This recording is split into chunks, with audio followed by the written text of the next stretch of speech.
Өзгөн шаары мал базар менен Дордой базарынын жанынан таңдар 7 сотиктүү чек сатууга коюлуп калды. Достор, чектин узуну 30 метр экен, анан турасына келе турган болсок 20 метр экен. Анан достор караңыздар, чектин алдыңкы маңдайкы бетинде эле мына ушундай жакшынакай жол өткөн экен, жолуна жакшынакай кылып, мону шебенди төшөп коюптур. Бул жерде 5 кошкон эл, бардык тараптарыңыздарда уже үй салынып, үйлөр куруп, элдер жашап атат. Анан суу, светтен эч кандай проблема болбойт. Ар бир үйдө свет бар, ар бир үйдө суу чыгат. Анан бул сиздер мына чоң көчөдөн, мына Ош Жалал абад көчөсүнөн 4-көчөдөн кирет экенсиздер.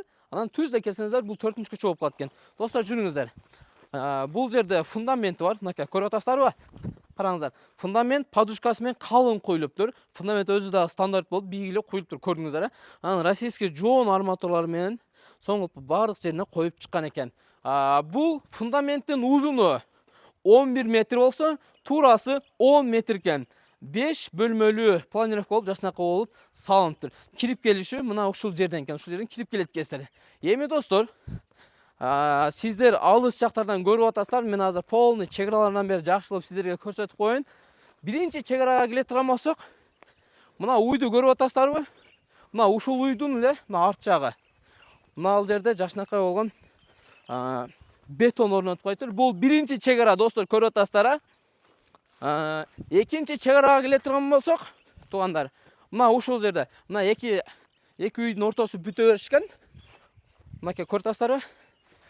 Мына жакшынакай кылып мына жерге отургузуп коюптур. Мына ушул жерден түз алынат экен. Артыңыздар уже башка бирөөнүкү. Көрдүңүздөр, чек айтып өткөндөй эле тегиз жакшынакай жерде жайгашкан, достор. Айылдын ортосу 5 кошкон эл. Мына ушу менен бир 2 мүнөт жүргөн болсоңуздар, сиздер чоң көчөгө туш болосуздар. Баягы Бишкекке, Жалал абадка кете турган көчөгө, көрдүңүздөр. Суу бар, свет бар. Достор, көрдүңүздөр. Мектеп менен бала бакчага ушул чектен 10 мүнөттө жетип барат экенсиздер, ээсин айтым боюндачы. Көрдүңүздөр. Документтери так даана, биз сиздерге айтып өттүк. Достор, баасын ээси айтпай эле кой деди. Мени анан чалып алып сөкпөңүздөр. Ээси номерин жазып коем, өзүмө сүйлөшө берсеңиздер болот. Документтери так даана экен.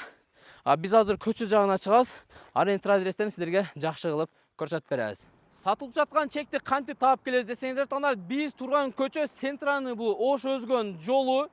Дальше Жалал абадка кетесиздер. Достор, сиздер өзгөндөн келе жатканыңызда бул жерде мал базар бар, андан кийин жаңы курулуп аткан Дордой базар бар. Оштон бир аз Жалал абад көздөп өткөн болсоңуздар, жолдун оң жагында мына жерде чоң помещение бар экен. Бул жер ресторанбы, аны ким билет, аны билгендер болсо комментарийга жазып коюңуздар. Уштан өткөн эле таңда бул жерде май алмашуу жай бар экен. Ушул эки көчөнүн ортосу менен эле түп-түз барсаңыздар, 4-көчөдөн солго бурулсаңыздар, баягы сатып жаткан чекке туш болосуздар. Эгерде сиздер мына ушул көчө менен дальше кеткен болсоңуздар, уже бул жагына Жалал абадка кетесиздер. Таңда сиздер Жалал абадка кетпей, бул жерде сатып аткан чекке кириңиздер. Достор, жакшы инсандарга ушундай жакшы үйлөр, чектер насип кылсын.